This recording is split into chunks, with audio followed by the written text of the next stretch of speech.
Olá, meu querido irmão, minha querida irmã. Hoje inauguramos esse espaço de reflexão e oração. Seja bem-vindo, seja bem-vinda. Nosso intuito é trazer reflexões sobre a vida, sobre a fé, sobre a oração, sobre maturidade espiritual, sobre vida interior. Nossa, são tantos temas. E nós, sobretudo, queremos falar sobre temas que elevem a nossa alma a Deus. Essa é a nossa proposta. Nada mais propício que começarmos em um tema favorável, né? Como é o tema da Quaresma. Então, por isso, a gente escolheu começar nesse período, nesse tempo, né? Então, esse é uma motivação inicial, uma conversa, um bate-papo um pouquinho antes de começarmos a Quaresma, para a gente também já ir entrando no clima, né? Então, assim, com o coração desejoso de viver o Cristo em nossas vidas, que nós daremos início, então, na próxima quarta-feira de cinzas, a nossa primeira temática, o nosso primeiro ciclo de reflexões que vai até a Páscoa.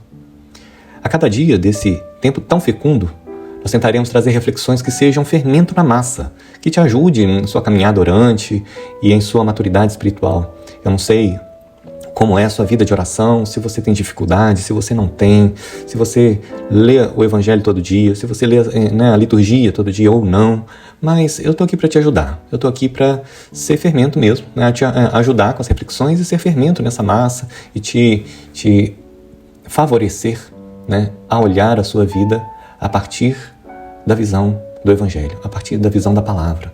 Isso vai a cada dia mexendo um pouquinho conosco, vai mudando o nosso olhar, a nossa forma de ser, a nossa forma de lidar com as situações. Isso é conversão. Então, a cada dia, né, iremos tentar trazer, né, reflexões que sejam esses fermentos na massa e que te ajude na sua caminhada orante, em sua maturidade espiritual. E eu te convido, né, como as reflexões elas vão ser bem direcionadas dentro da temática litúrgica, né, proposta pela igreja para o tempo da Quaresma, que dedique um tempo, antes de ouvir essa reflexão, dedique um tempo para ler as leituras do dia, primeira leitura, segunda leitura, se tiver, o Salmo, o Evangelho, para rezar e refletir sobre o que Deus te apresenta. E assim ser uma terra boa, onde a semente da palavra crescerá e dará frutos segundo o coração de Deus. E nada mais adequado, vamos dizer assim, que iniciar esse espaço falando um pouco sobre oração, em especial a oração mental, que é um meio indispensável para a vida interior. Mais ainda, ela é quase como se fosse uma respiração espiritual, uma respiração espontânea, que a alma precisa fazer. Mas, de maneira geral, isso não acontece se a alma não se esforçar para aplicá-la por um certo tempo. Em outras palavras, é necessário aprender a orar. Não adianta a gente ficar repetindo palavras mecanicamente se o coração não reza, em vão mexem os lábios. Para ensinar as almas a este piedoso exercício da oração, e é isso mesmo, foram surgindo métodos de meditação. Dentre os diferentes métodos que hoje existem, e claro, todos eles com suas excelências, um deles é o método teresiano, assim denominado porque ele surgiu dos ensinamentos de Santa Teresa. Santa Teresa de Jesus, fundadora das Carmelitas Descalças e grande mestra da vida espiritual. Santa Teresa de Jesus é um desses luzeiros que Deus coloca na vida da igreja, na sociedade, vamos dizer assim, para mostrar o caminho. E Deus foi revelando coisas a Santa Teresa para que ela pudesse ensinar. Então Santa Teresa ela vai ensinando as suas carmelitas, ela vai ensinando as suas discípulas o caminho da oração, o caminho que foi apresentado a ela pelo próprio Jesus. Então ela vai fazendo descobertas, Deus vai revelando coisas a ela e ela vai escrevendo isso. Então, de uma certa forma, obviamente ela nunca pensou assim, vou escrever um método, né?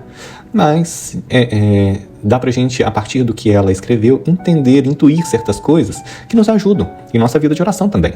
Aquilo que ela experimentou, aquilo que ela viveu, nos ajuda também na nossa caminhada, que é também basicamente o que nós estamos fazendo aqui, né? aos poucos a gente vai compartilhando experiências, compartilhando vivências que vão ajudando aos outros na caminhada. Então, Santa Teresa, ela tem uma definição sobre oração mental, que é bem conhecida, né, no seu livro da vida. Ela descreve a oração como um trato de amizade, como uma relação de amizade, estando muitas vezes a sós com quem sabemos que nos ama. Então, Santa Teresa, ela enfatiza especialmente a natureza e essa tonalidade afetiva da oração mental. É um trato amoroso, ou seja, uma relação de amor mútuo entre a alma e Deus, na qual se trata a sós, em intimidade com Deus. E aí é importante a gente pensar que, assim, olha, a intimidade é fruto do amor, é fruto de uma experiência, de uma relação de proximidade. Então, ela fala dessa intimidade com Deus e se fala com aquele cujo amor se conhece. Percebam que todos os elementos dessa definição carregam a ideia do amor. Mas, no final, a santa recorda que a alma também deve saber tomar consciência do amor de Deus por ela. E este é precisamente, segundo a Santa Madre, o papel do entendimento na oração. Então, conforme a própria santa diz, a oração mental ela deve conter um duplo exercício da inteligência e da vontade. A inteligência, por sua vez, refletindo sobre o amor de Deus, o amor que Deus tem por suas criaturas e como Ele deseja ser amado por elas. E a vontade, correspondendo fielmente a esse amor. O conceito de oração não poderia ser mais claro. E é essencial que a gente entenda isso. É essencial que a gente tenha isso em mente. Mas então, como colocar esse conceito em prática? Bom, e aí que entra a função do método. Talvez mais para frente a gente possa comentar um pouco mais a respeito dessas questões e tal, porque o método ele pode ser importante, mas cada pessoa tem o seu caminho. Ou Deus tem um caminho para cada pessoa. Santa Teresinha do Menino Jesus, por mais que ela tenha bebido da fonte de São João da Cruz, de Santa Teresa d'Ávila, ela mesma não tinha um método, né? Ela fazia uma experiência que era muito fluida, muito dela. Então, a gente vai caminhando aos pouquinhos com essas questões. Bom, se a gente quiser compreender corretamente a estrutura do método teresiano, precisamos ter em mente a definição de oração que foi mencionada agora há pouco. Pois então, nós poderemos verificar como esse método ele realiza plenamente esse mesmo conceito de oração mental. Ela se resume, como disse, em conversar afetuosamente com o Senhor, após reconhecer profundamente o seu amor por nós. Meus queridos, para falar intimamente com Deus, é necessário entrar em contato com Ele. E para isso, serve a preparação, que consiste em tomar consciência mais explícita da presença de Deus e orientar-se para Ele por meio de um bom pensamento. Para conhecer o amor que Deus tem por ela, a alma, Santa Teresa usa muito essa expressão, alma, né? E é bonito. Ela, ao invés de falar da pessoa, ela fala da alma. Então, para conhecer o amor que Deus tem por ela, a alma escolhe como tema de reflexão uma verdade de fé capaz de manifestar esse amor. Por isso, recorre à leitura de um texto apropriado. Agora, na nossa etapa, no nosso ciclo de quaresmal, nós vamos usar como textos base a liturgia. E é de grande proveito. Mas não necessariamente precisaria ser a liturgia, poderia ser algum outro texto, alguma outra leitura. Aí depende muito. Mas a questão toda é que não basta ler. É preciso aprofundar. Isso se faz por meio da reflexão, ou seja, da meditação. Eu volto a repetir o que eu disse agora há pouco. É preciso que o seu coração esteja ali. É preciso que você entre nessa experiência e não faça algo superficial. Não faça algo de decodificação, mecânico, mas você mergulhe nisso, mergulhe nessa experiência. Então, eu sei que o amor de Deus por mim se manifesta em qualquer uma das verdades reveladas, mas neste momento específico, eu quero me concentrar apenas naquela que me serviu de tema de leitura. Então, para isso, eu me ajudo com belos pensamentos contidos no ponto de meditação, esforçando-me para conhecer e descobrir esse amor. E assim, espontaneamente, brotam dentro de mim e talvez também em meus lábios, meus sentimentos, expressões de afeto. Dessa forma, eu inicio o meu colóquio com Deus, meu bate-papo. Essa palavra colóquio é bonita, né? Eu gosto dela. Mas é um bate-papo, né? É uma conversa. É um trato de amizade, né? Então, eu inicio o meu colóquio, dizendo-lhe, de muitas maneiras e com naturalidade, o que brota no meu coração. E que eu amo, e que desejo sempre amá-lo, e que eu quero progredir em seu santo amor, que desejo provar meu amor por ele com obras, cumprindo sua santa vontade, e por aí vai. E com isso, nós chegamos ao centro da oração. E para muitas almas, isso basta. Mas há quem deseja ainda uma maior variedade, E essa variedade, ela facilita grandemente a alguns prolongarem esse bate-papo, essa conversa com o Senhor. E ela pode ser obtida por meio de 3 partes, vamos dizer assim, adicionais do método, que não são estritamente necessárias, mas meramente facultativas.